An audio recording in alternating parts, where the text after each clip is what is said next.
What we'll be talking about is how you can really essentially give your people, anybody who needs to use data, trusted, good quality, easily accessible when required data, and how that actually works in reality and what the background for that is. My name, like has been introduced, my name is Sam Gillespie. I lead our data governance offering here at OneTrust.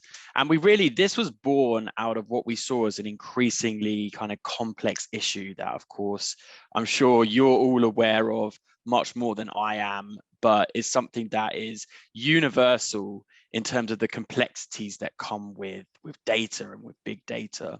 You know, we've spoken already about the kind of cloud transformation that most organizations are going through, accelerated particularly over the last year. But that comes on top of what was already, for most organizations, a pretty complex landscape of data stores and data types. And of course, that presents challenges. You know, most organizations have been building their data repositories over years and years. So this means an increasing amount of data in more locations, some of it often being hosted or processed by third parties external to the organization that you're responsible for. And with that, that does create, of course, challenges of like, what data do we have and where, hidden data, toxic data, and of course the risks to your organization that causes. This what Matt spoke about, the life cycle of security. Without that protection in place, you are going to be kind of at risk to data breaches, compliance issues, and also your own policies not being followed. And of course, we've seen that in terms of where this affects in an organization and who needs to be using this data is across the board. Everybody's using it, everybody's contributing to this.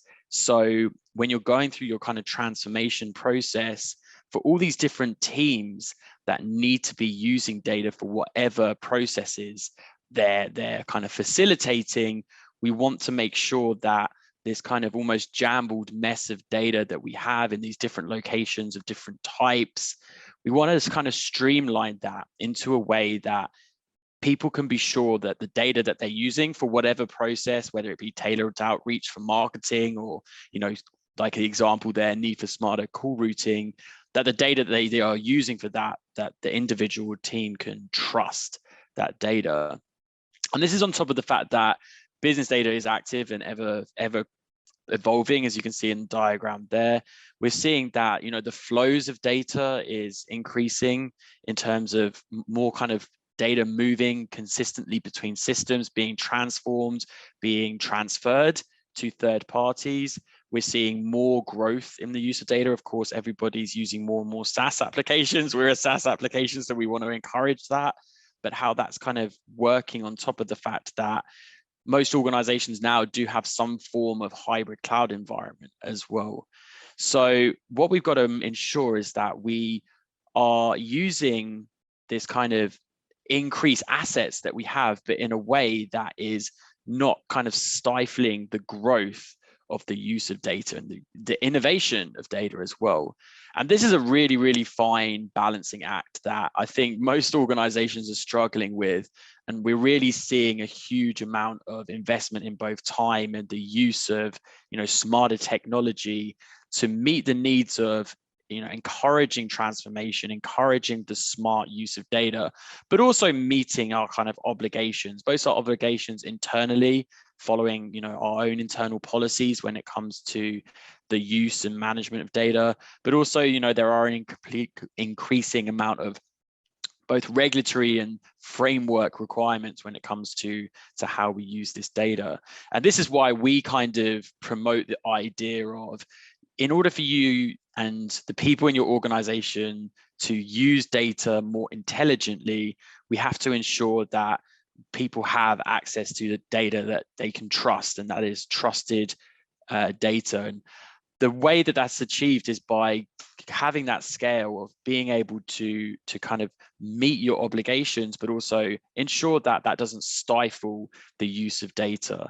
And we see the kind of the three ways to start having people more intelligently use data is, firstly, have that trusted data foundation. So understand your data, understand the types of data that you have, where it's located, and our obligations, and start to add that business context to it so that it gives that kind of easier access to those who need to source it. But also the important part that we see is to ensure that these different areas of your organizations that are sourcing and managing data are not working in silos. And this is a real challenge in any company, in that you have your teams who are, everything from security team, your digital transformation team, if you have one, your other areas that are contributing to your kind of programs. If they're working in their own separate channels, often that is going to be kind of a really inefficient way to do this. So what we see is the key to foundation to the intelligent use of your data and starting to give trusted data in the hands of those who need to use it is the kind of what you see on the diagram there. The 4 areas is, firstly, you've got to have good governance of the data, of course. This is going to allow that kind of to build towards the idea of trusting the data. So this is about ensuring that it does meet any regulatory requirements that you have under things like GDPR and the increasing privacy regulations, as well as any security frameworks that you are following, and also that the data does follow your policies that you have in place in terms of like access, retention, and other security. It's then about adding business context to this, being able to link with things like a glossary and taxonomy so that we have a universal agreement and understanding of the insights into the data and the assets that we have. And then building up your inventories, your data catalog, so that you can easily start having that kind of open, transparent understanding of what data we have and where, so that users and those individuals that need to source data can easily find and access this.